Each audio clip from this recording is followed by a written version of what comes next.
para llegar a este público debemos generar un ambiente de confianza, que el espacio sea bien lindo, esté limpio.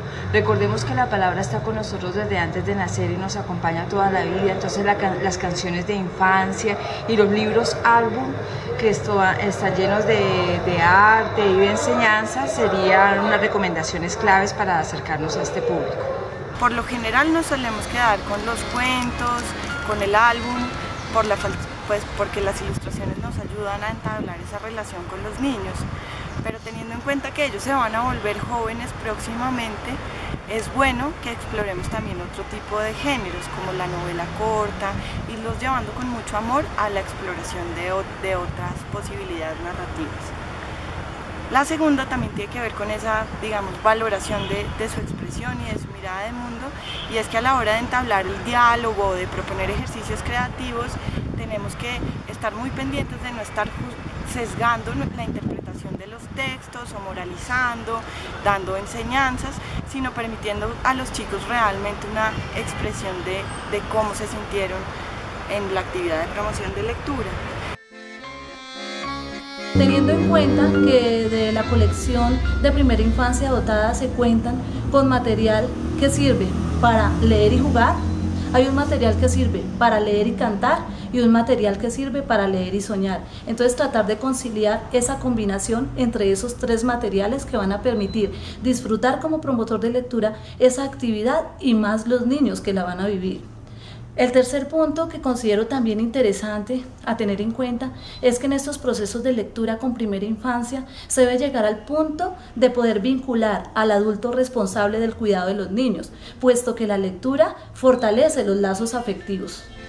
Se puede hacer un abordaje de material bibliográfico también involucrando otros lenguajes. Entonces, a partir de las lecturas que ustedes hagan, tengan en cuenta las posibilidades de involucrar allí el juego, el cuerpo, la exploración de lo plástico y la musicalidad. Entonces pueden abarcar nanas, rondas, arrullos, porque estos también hacen parte de la parábola.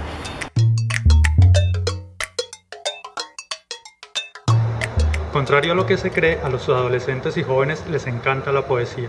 Exploremos con la poesía. Inclusive en ellos se nota la reacción inmediata a una nueva palabra, a una nueva resonancia de esas ideas magníficas que contiene la poesía. Fundamental, exploremos con ellos muchísimo, muchísimo la poesía. A nivel nuestro, acompañémonos siempre de grandes maestros de la lectura y de la escritura y de grandes pensadores en torno al fenómeno de la promoción de la lectura. Recomiendo un texto de Antonio Muñoz Molina que se llama La disciplina de la imaginación. Léanlo, es bellísimo. Hay otro de Federico García Lorca cuando él inaugura la biblioteca de su natal Fuente Vaqueros. Ese discurso inaugural es bellísimo. El poeta hace una compilación de toda la historia del libro, pero además nos da las pautas de por qué los seres humanos necesitamos poesía, queremos cultura, queremos libros.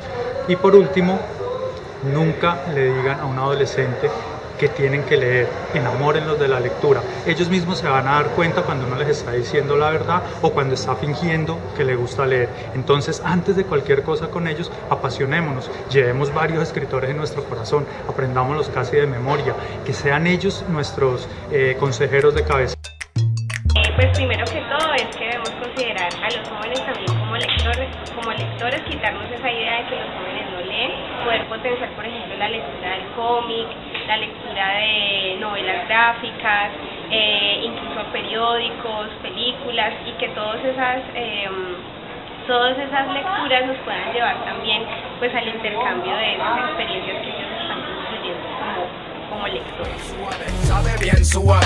Es necesario crear un lenguaje muy cercano a ellos, es decir, poder romper las barreras del lenguaje con los jóvenes es un punto fundamental para abordar una sesión de lectura, ¿sí? Generar un universo donde el lenguaje juvenil sea la estrategia fundamental, es parte esencial para arrancar una sesión de lectura con jóvenes. La selección de los temas debe ser muy acorde también a ese universo en el que gira el ser joven, el hecho de que esos materiales y esos textos que ustedes vayan a trabajar con ellos le generen preguntas, le resuelvan dudas, le generen más cuestionamientos, es parte fundamental en la selección del material.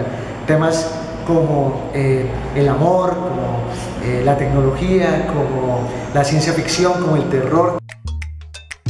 Indagar en los gustos de los chicos. Entonces, por ejemplo, existen unas colecciones de cuentos que son editados por Panamericana, que hay cuentos de la primera vez, cuentos de soledad, cuentos de ciudad. Entonces, cómo identificar esos temas que son claves. Y de seguro los chicos se enganchan con esto. Empezar con cuentos cortos. Hay unos cuentos cortos que realmente seducen mucho a la juventud, porque pues sabemos que en nuestro país no se lee. Entonces, como si uno llega y si se lee ha sido por imposición. Entonces, hagámoslo de una manera amena para que se convierta esto en un hábito, y entonces qué rico pues empezar por algo corto y seductor. Pues nada, el resto que lean siempre, lean, lean y lean.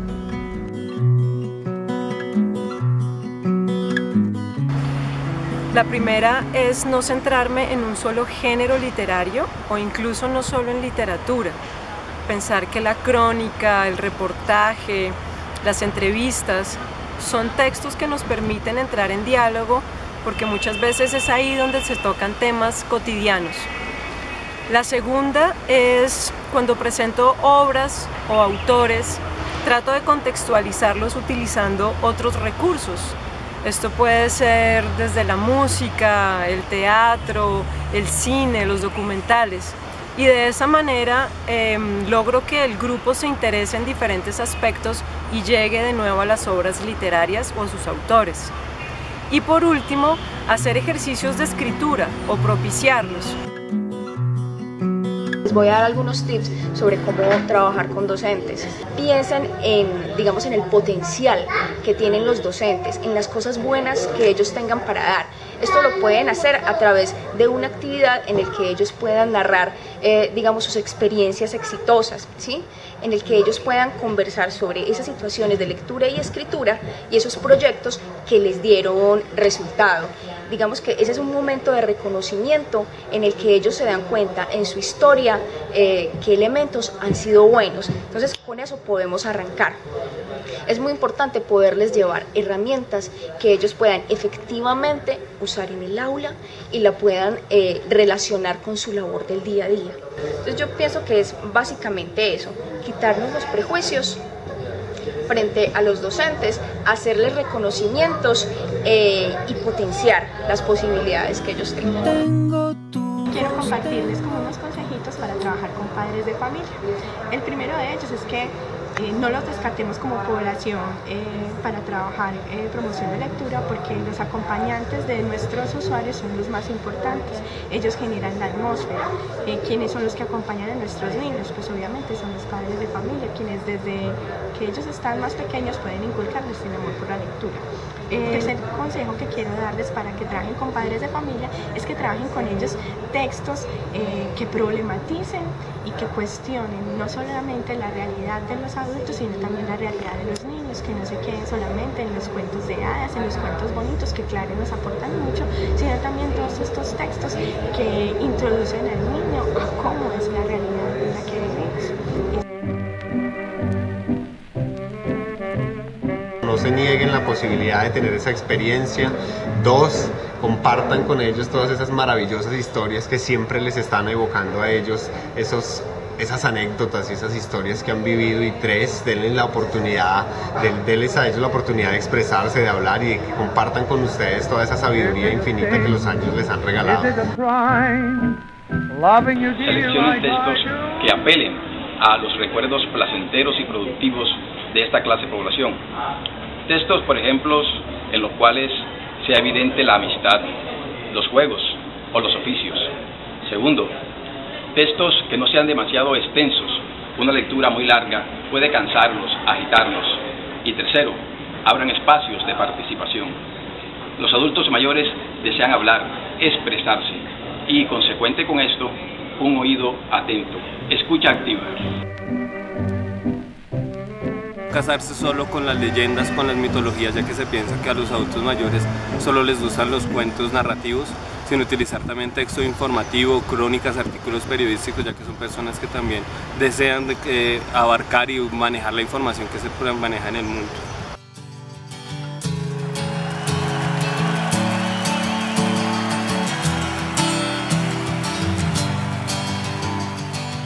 no tener miedo a acercarse a esta gente, ¿cierto? No desconocer que son seres humanos como nosotros, que simplemente tienen una condición especial para la cual debemos prepararnos con antelación, conseguir ayuda de entidades o de personas que hayan trabajado previamente con esta población.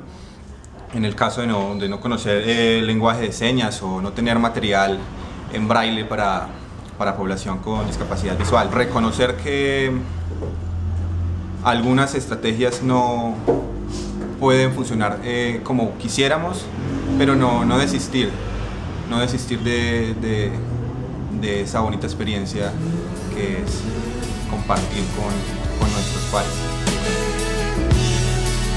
Desde mi experiencia quiero contarles 3 cosas que me han funcionado para trabajar con niños en condición de discapacidad cognitiva severa.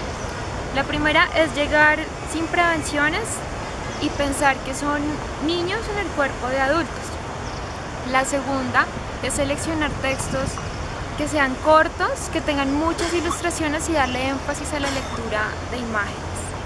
La tercera, generalmente ellos tienen atención muy dispersa, o sea, fácilmente se distraen, entonces hay que ser muy literal en la lectura, vocalizar bien, tener buen dominio del espacio, buen manejo corporal y estar todo el tiempo remitiéndose al texto, hacer preguntas sobre lo que hay en el libro y en la ilustración y tratar de bajarle el nivel a las palabras en el caso que sea necesario, como a su nivel cognitivo. Por ejemplo, si hay una palabra complicada, entonces leerles la palabra, pero también decirles el significado de esa palabra.